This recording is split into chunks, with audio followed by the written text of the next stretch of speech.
咁我哋嚟到土元素嘅5號牌局外人。首先我哋都睇一睇呢張牌上面嘅課題俾到我哋啲咩嘅信息先。咁呢張牌嘅課題嚟講呢，就係提醒我哋呢，唔好感覺自己呢同周圍呢有一種格格不入嘅狀態啊，並且呢，你唔需要呢質疑自己嘅一啲價值或者自身嘅存在嘅感覺嘅。咁亦都係講緊啦，你需要啦與一啲志同道合嘅人啦去建立你嘅關係啊，並且呢要重新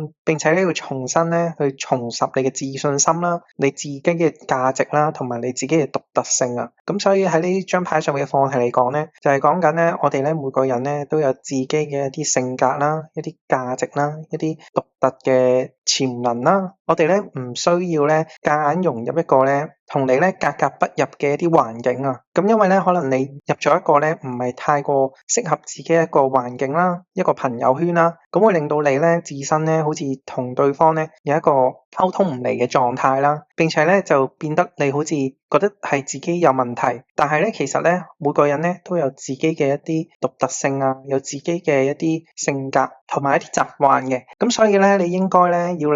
咁所以呢其實就係提醒你呢應該呢要揾翻呢同你同頻道啦，亦都係咧頻率相同嘅一啲人咧，去建立關係啊，唔好夾硬咧去同一啲咧，好似同自己唔夾啊，又要夾硬去遷就佢啊，夾硬咧要去迎合佢啊嘅一啲人咧，可能做朋友啦嘅一啲人咧去相處啦，因為咧會令到咧自己咧係較為辛苦啦，同埋咧有啲做唔翻自己嘅感覺。咁呢度講咧，其實唔係你自己嘅問題嚟嘅，係你個環境個圈子上邊咧，係令到你自己對自己有種懷疑性嘅啫。咁呢個咧就係呢張牌上面嘅課題啦。咁我哋咧都可以再用直覺去感受下張牌啦，睇下帶到俾你啲咩嘅信息或者係感受。咁你可以睇到啦，其實有一個小朋友咧企咗喺度鐵閘嘅外邊啊，咁係門外咧有一個枷鎖嘅，但係你見到個鎖咧其實係打開嘅，所以咧喺呢個位置嚟講咧，你可以話咧其實佢自己咧對自己有一種束縛，或者係咧佢懷疑自己咧究竟咧要唔要加入或者參與喺入邊嘅狀態嘅意思啦。佢自身咧係能夠一個決定嘅。咁如果假設咧你代入翻呢個細佬嚟講咧，所以咧你可以在此處係一個觀察緊嘅狀態啦。並且咧你可以話咧喺事情上面咧你可以控制究竟你自己係想點嘅，你自己能夠決定嘅。咁亦都係講緊啦，可能佢而家當下咧唔係太想去加入其中或者係參與其中嘅意思啊。咁佢自身咧可能有啲害怕啦，或者咧佢覺得咧自己咧係融入唔到啦，自己咧係有問題嘅，有一種咧好似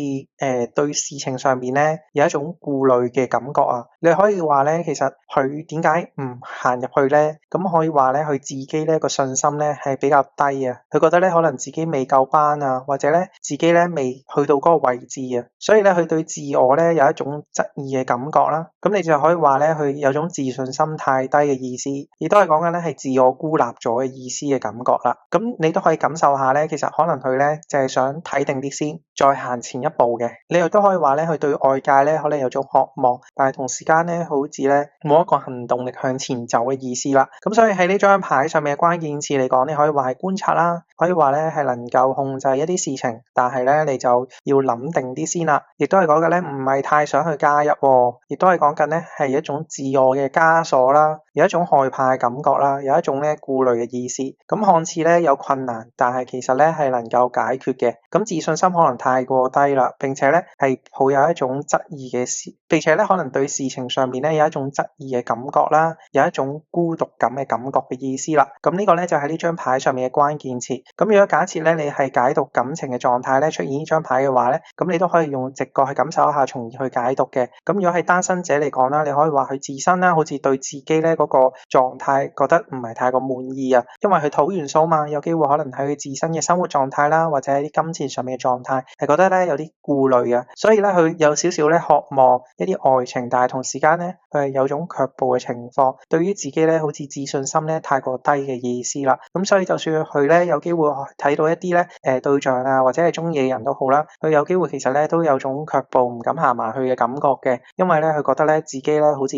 有啲差，或者係有啲咧唔係太過成熟嘅意思啦。咁你都可以去感受一下。咁如果假設咧要本身段關係咧係有對象嘅話咧，咁你可以話咧，其實咧喺關係上邊咧，佢想睇定啲先。咁喺關係上邊咧，未至於咧係融入對方嘅一啲生活上邊㗎，或者咧去投入喺關係上面住，佢有啲保留啦。因為咧，佢覺得咧喺關係上邊咧，都要觀察多一排嘅感覺啦，亦都可能咧喺關係上邊咧有一種心理嘅障礙啦，對關係嘅信心咧可能係較為低嘅意思啊。咁亦都係講緊咧，可能咧喺關係上邊咧，因為係有道閘去閘住啦，咁大家之間咧好似其實係冇辦法咧去太過理解或者係咧了解彼此嘅感覺嘅喎。咁所以喺關係上邊咧，你都可以話咧，佢唔能夠投入喺關係咧嗰一個狀態嘅意思。咁呢個小朋友你亦都可以話咧，其實佢係有一個咧好唔成熟嘅表現啦。喺關係上邊咧，佢覺得自己咧未必夠好啊，亦都係講緊可能佢自身咧係有啲困難啦，令到佢咧好似咧冇辦法咧喺關係上邊咧係諗得好長遠啊，或者咧係好投入喺段關係上邊。咁所以喺感情上面嘅解讀嚟講咧，你可以話係觀察中啦，唔敢向前走啦，或者對關係上邊咧有一種心理嘅障礙，並且咧對關係上邊嘅信心咧係比較低啦，係有種孤獨感啊，大家唔了解彼此啦，亦都係講緊咧不能夠投入喺關係之中啦，有啲唔成熟嘅表現係展現出嚟嘅意思啦。咁呢個咧就係感情上面嘅解讀。咁如果假設你解讀工作嘅過程入邊咧抽到呢張牌嚟講咧，咁你都可以用直覺去感受一下，從而去解讀嘅。咁如果係揾工嘅狀態嚟講咧，咁你可以話咧喺揾工嘅狀態自身咧，好似對揾工上面有一種心理嘅障礙，你覺得咧自己咧好似做唔到，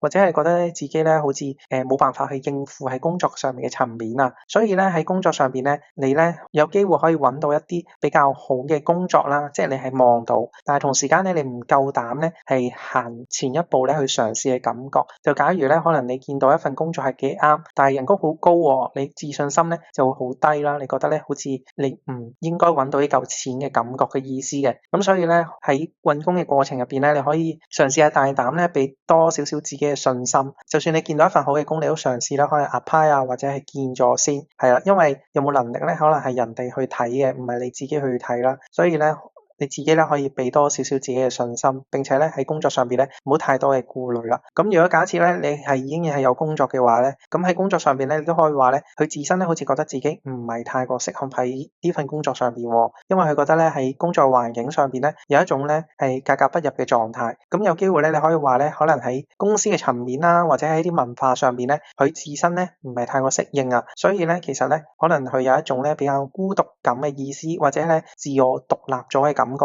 嘅狀態喎。所以喺工作上邊咧，可能環境上邊咧，同自己咧嘅配合咧，你可以睇下究竟配唔配合到啦。咁亦都有機會可能佢經歷咗一啲事情啦，而同時間咧令到佢目前嚟講咧，佢懷疑自己有一啲專業性，懷疑自己嘅能力啊。喺工作上面咧，佢冇辦法咧好認真咧去投入其中嘅感覺嘅意思啦。咁如果你人與人之間嘅關係咧，咁你可以睇到其實已經係有一種隔膜啦，或者咧佢咧封閉咗自己，唔想咧去接觸一啲同事嘅感覺嘅意思啦。咁所以喺工作上面嘅解讀嚟講，你可以話咧覺得自己唔得啦，或者係顧慮太多。咁亦都係講緊喺環境上邊咧，可能你會同自己咧去配合。咁你睇下配唔配合到，亦都係講緊咧對工作上面咧信心咧係較為低，懷疑自身嘅能力啦，並且咧唔能夠咧投入喺工作之中啦。咁呢個咧就係工作上面嘅解讀啦。咁你自己咧都可以再用直覺去感受一下張牌，你睇下咧帶到俾你啲咩嘅信息或者係感受。咁如果咧有更加多嘅關鍵詞嘅話，你自己咧都可以 mark 低啦。